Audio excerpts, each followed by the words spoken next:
Kalau nak cakap pasal fotokromik, aku rasa SCBCN keluarkan cermin mata yang paling terbaik untuk fotokromik dia. Sebab dia punya fotokromik itu daripada cerah yang sangat cerah menjadi gelap yang agak gelap juga berbanding dengan brand-brand yang lain. Okey, ini adalah satu cermin mata daripada SCBCN yang mana korang boleh bawa untuk pergi bersukan, boleh juga bawa untuk pergi biasa-biasa, pakai bergaya ataupun boleh juga pakai untuk bawa motor dalam helmet. Aku saja tak nak keluarkan awal-awal sebab aku nak tunjukkan macam mana dia punya perubahan fotokromik dia.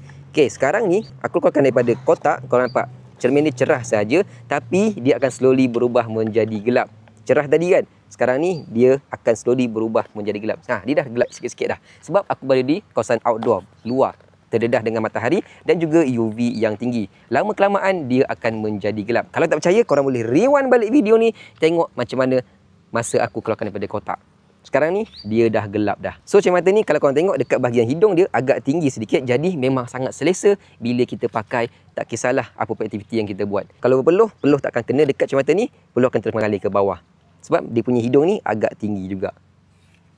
Sekarang dia dah gelap. Mantap kan? Memang mantap fotokromik daripada SCBCN. Kalau dapatkan, ada dalam link kat bawah, ada banyak warna yang korang boleh pilih. Tekan sahaja, lepas tu pilih, lepas tu terus check out. Nice.